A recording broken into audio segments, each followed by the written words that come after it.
বেশিক্ষণ নাই, এবার লীলা শেষ করবো, শেষের পর এবার আপনাদের চরম হতে বিদায় নেব। অসুবিধা হচ্ছে না তো কারো? ঘুম পাচ্ছে না তো? বা তাহলে আরেকটু গাই, অসুবিধা হচ্ছে না তো? বা ঠিক আছে, তাহলে আপনারা যতক্ষণ আছে আমি আছি, কোনো ব্যাপার না। আপনারা যতক্ষণ আছে আমি আছি। আমার 10টা 15 অব্দি গাওয়ার কথা, আমার প্রাণ চলে যাবে আপনারা যদি বসে থাকেন। যতক্ষণ আছে আমি আছি, কিন্তু তবে 10টা 15 বাজলে আমি আর এখানে থাকবো না। আর বেশিক্ষণ নাই। তাই রাধারানী যে ফুলগুলো বলছে, রাধে কথা দাও, এর পরবর্তী জন্মে যদি আমাদের জন্ম দাও, কোন ফুলে জন্ম দেবে জানো?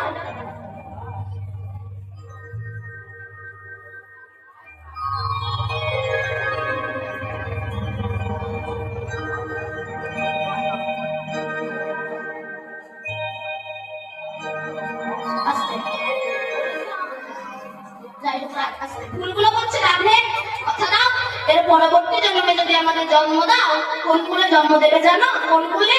না শোনো, আমাদের বৃন্দাবনের লতা করো, বৃন্দাবনের লতা করো, বৃন্দাবনের লতা করো, বৃন্দাবনের লতা করো, হেঁটে গেলে চরণ বুকে ধরো,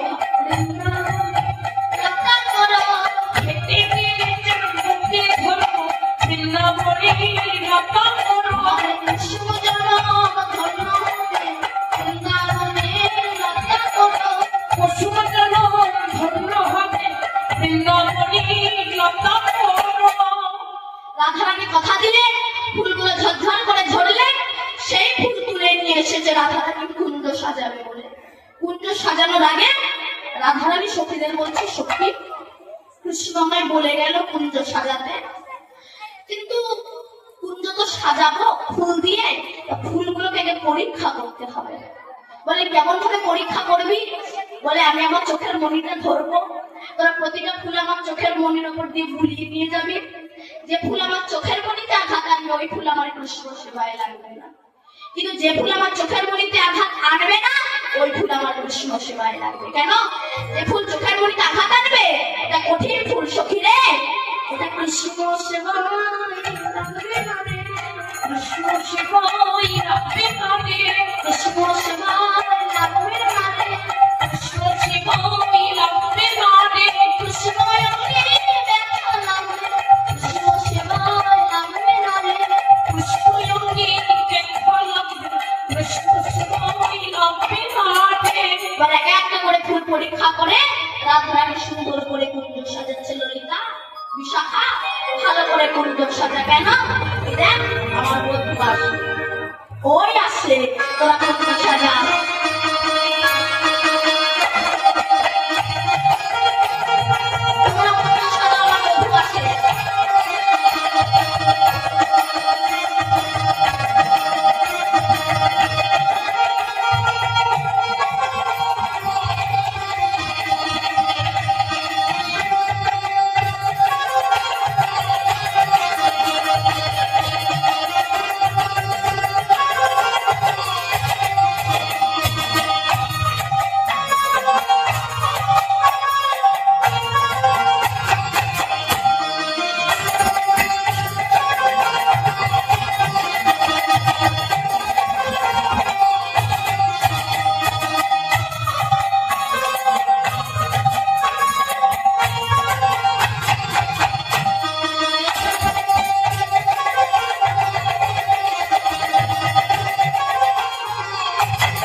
সাজিয়ে বসে আছে।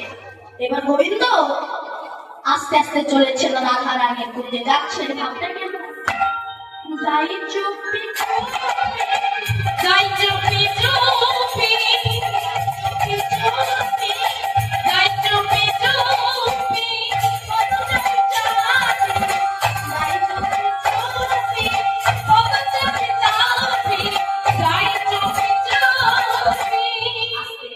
আস্তে আস্তে চলেছে। কেন বলুন তো?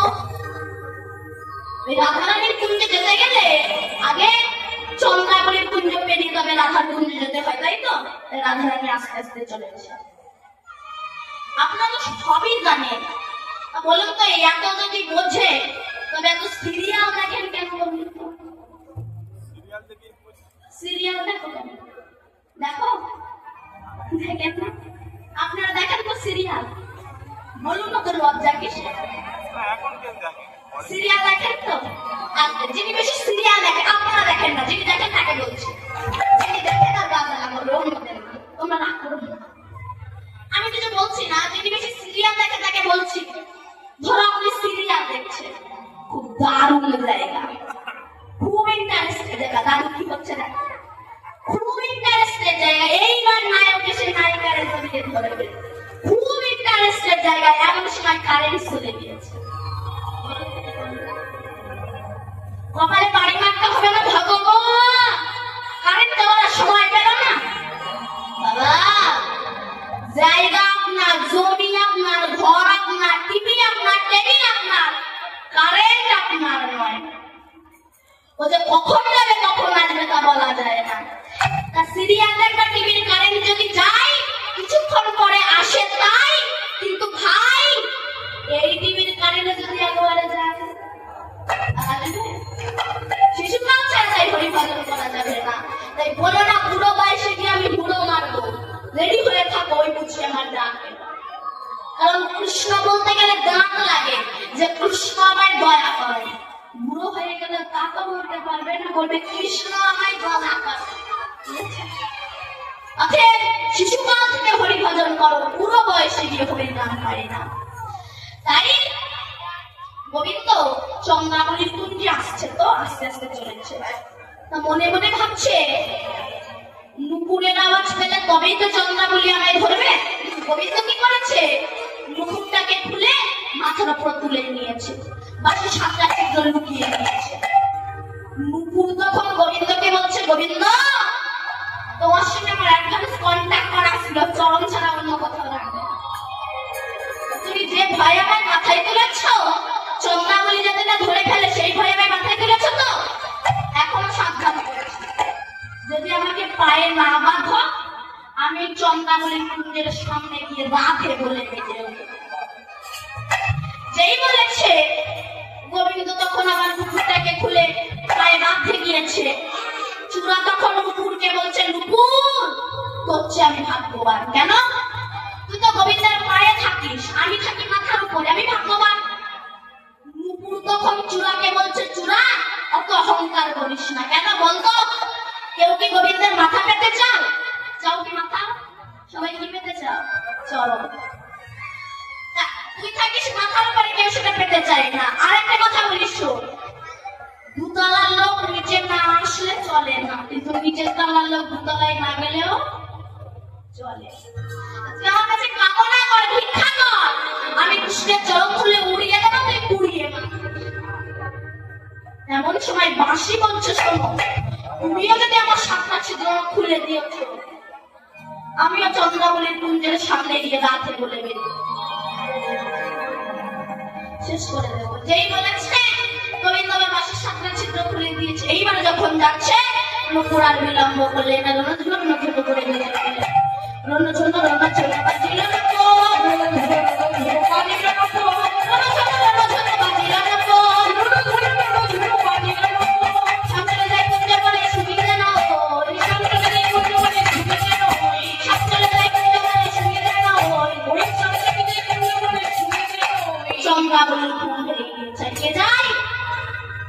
তুমি রাধার কুঞ্জে যাচ্ছ না, এই পথে নিতে করা গতাগতি নুপুরেরও ধরিস নি, রাধা স্বামী বাসা করে নৈরা স্বামী বলছে তোমায় ছেড়ে দেব না। এই বলে শোনো, গোবিন্দকে হাতটা জোর করে ধরে নিয়ে গেছে নিজের কুঞ্জে, এই চুপচাপ শুয়ে পড়ো, কোথাও যেতে দেব না, শুয়ে পড়ো। শুই না, শুয়ে রেখে দিয়েছে। এদিকে রাধারানীর কৃষ্ণ আসে, কৃষ্ণ আসে, কিন্তু কৃষ্ণ তো আসে না। ওই যে প্রথমে বলেছিলাম না, বর আসে বর আসে বর আসে, কৃষ্ণ আসে কৃষ্ণ আসে কৃষ্ণ আসে। তো বৃন্দে বলছে, রাধে শোন, তোর কৃষ্ণের তো স্বভাব ভালো না, দেখ রাস্তায় আস্তে থেকে ঘর চালাবে, তার ঘরে ঢুকে আমি একটু দেখে আসি দাদা। এই বলে বৃন্দা ছুটতে ছুটতে ঘরের ভিতরে গিয়ে বোমা খোদার মানে জানালা, সেখানে আর ভাবে করে দিতে থাকবে। এই জায়গায় কৃষ্ণ আর ভাবে দাঁড়িয়ে আছে, দেখুন ভিতরে কৃষ্ণ আছে, বৃন্দা ছুটে এসেছে। রাধে বলেছিলাম না তোর কৃষ্ণের স্বভাব ভালো না, দেখি তোর কৃষ্ণ রাধার কুণ্ডে নিয়ে চন্দ্রাবলীর কুণ্ডে নিয়ে শুয়ে আছে। যাবো কি করে? সখীরা তখন সুন্দর করে রাধাকে বলরাম সাজিয়েছে। এখন রাধা যে দাদা হয়েছে, এত কৃষ্ণ জানে না, চন্দ্রাবলীও জানে না। রাধারানী বলরামকে ধারণ করে চন্দ্রাবলীর কুণ্ডের ভিতরে যেই গিয়েছে, বলরাম থেকে চন্দ্রাবলী লোকাইল, এক করে ধরি রাধা বাইরে আনিল, কৃষ্ণের হাত ধরে টেনে বাইরে। কৃষ্ণ মনে করেছে দাদা বলে মাথাটা নিচে পড়ে আছে, কিন্তু যখন হাত ধরে টেনে বাইরে এনেছে, মেয়েদের হাত হাতের স্পর্শ পেয়ে গোবিন্দ রাধারানীকে বলছে একটা কথা বলো, সত্যি করে বলবে বলে বলো, একটা কথা বলে সত্যি করে বল নাকি তুমি দাদা না দিদি, দাদা না দিদি, দাদা না দিদি, দাদা না দিদি, ভাব দেখেই মনে হয়, দাদা না দিদি, ভাব দেখেই মনে হয়, দাদা না দিদি। এমন কথাটাই বলেছে, সখীদের হাসি পেয়েছে। সমস্ত সখী বসন সব বদনে দিয়া থাকছে, বদনে বা শোভা দিয়া